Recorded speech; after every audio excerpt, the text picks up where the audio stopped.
Dan seringkali juga para sahabat radhiyallahu anhum ajma'in ketika mereka menerima atau didatangi oleh Nabi SAW ke rumah mereka dan Nabi SAW mengucapkan salam kepada mereka, mereka menunggu menjawab salam Nabi setelah salam yang ketiga. Para sahabat, kenapa? Yang mengucapkan salam Nabi Muhammad SAW, doanya mustajab.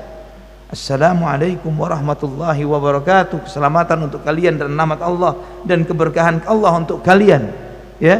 Maka mereka menunggu salam yang ketiga, seperti ketika Nabi SAW ke rumah Abu Talha Al-Ansari radhiyallahu anhu. Ketika itu Abu Talha tidak ada di rumah, dan di rumah adalah istri beliau Rumaisah binti Mulhan radhiyallahu anha. Rasulullah SAW dengan Abu Bakar dan Umar. Kemudian Nabi SAW mengucapkan salam, Assalamualaikum.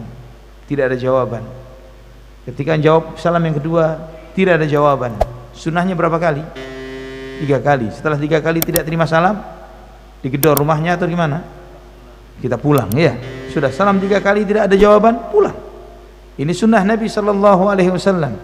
Walaupun kita tahu sahibul baitnya ada, kita tahu ada, saya yakin ada, tahu ada, tapi mungkin belum siap untuk menerima kita, pulang.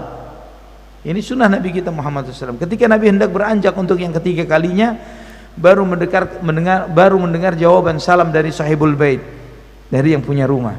Maka sahibul bait mengatakan, ya Rasulullah SAW, kapan lagi kami mendapatkan salammu dan salam Abu Bakar dan Umar 3 kali, ya, kapan lagi? Maka saya bukanlah tidak menjawab salammu untuk pertama kalinya, kecuali saya menunggu salam yang ketigamu ya Rasulullah. Ini karena para sahabat radhiyallahu anhum mengetahui dan sangat tahu akan kedudukan dan kemuliaan Nabi kita Muhammad sallallahu alaihi wasallam. Wa kana tawira as-sukuti la yatakallamu fi ghairi hajah, bahwa Nabi sallallahu alaihi wasallam sering kali diam. Beliau sallallahu alaihi wasallam tidak pernah berbicara tentang sesuatu yang tidak ada hajat dan keperluannya. Subhanallah.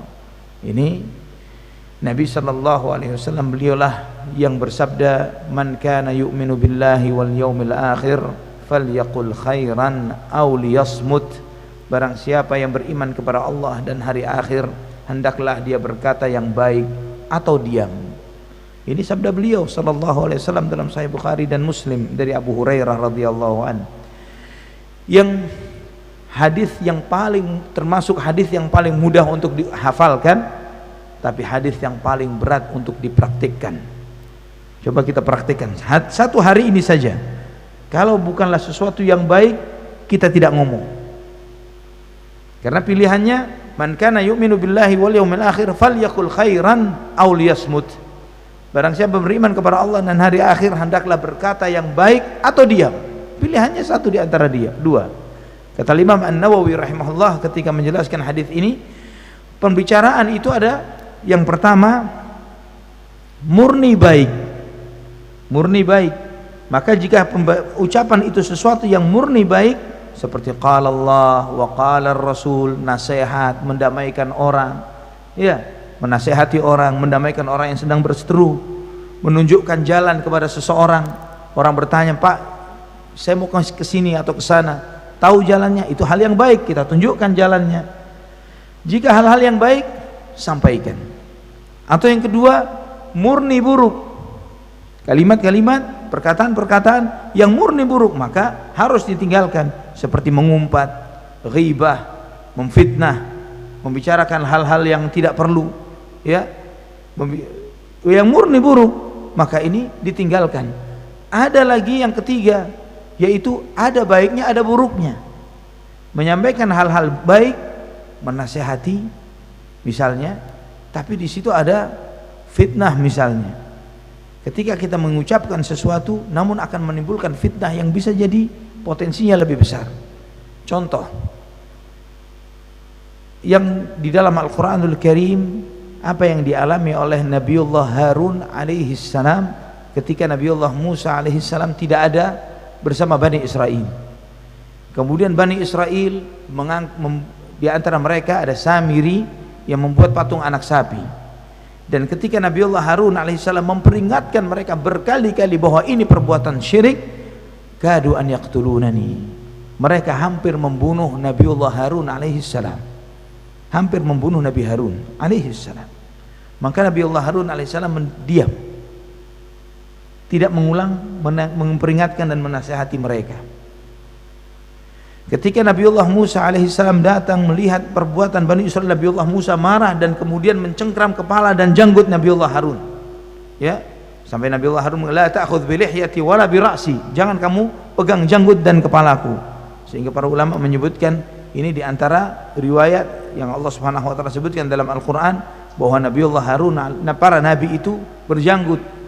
Ya, dalam Sunan At-Tirmidzi, dalam tafsir Al-Qurtubi disebutkan bahwa janggutnya Nabiullah Harun itu sampai pusarnya, ya, cukup panjang sampai pusarnya. Ya, kalau antum membayangkan, bahkan orang-orang barat pun ketika menggambarkan sosok para nabi, tidak digambarkan para nabi itu dengan tampilan yang mulus wajahnya, ya seperti Tom Cruise gitu misalnya, tidak. Tapi ketika membayangkan, menggambarkan gambaran para nabi selalu berjanggut, mulai cerita tentang Nabi Harun, Nabi Musa, Nabi Isa, ya. Ini pernah Anda ceritakan bahwa pernah sekali waktu Anda bertemu dengan seorang non muslim di rumahnya, melihat tampilan Anda berjanggut seperti ini, Anda dikatakan, kamu kok seperti teroris begitu dengan tampilan berjanggutnya. Kebetulan dia non muslim Katolik lagi. Di rumahnya saya lihat ada patung Yesus, saya bukan kayak teroris kayak itu, saya bilang. Saya tunjuk patung Yesus. Saya tanya kepada yang punya rumah, apa pernah lihat Yesus cukur jenggot? Ya, Yesus nggak pernah cukur jenggot, selalu ada jenggotnya. Apa? Saya orangnya sudah cukup senior, saya panggil beliau ya. Pernah melihat Tuhannya seperti ngelihat teroris? Ya, kan nggak pernah lihat, membayangkan Yesus seperti teroris gitu. Nah, ini kita tunjukkan bahwa ini adalah sunnah fitrah yang merupakan sunnahnya para nabi dan para rasul.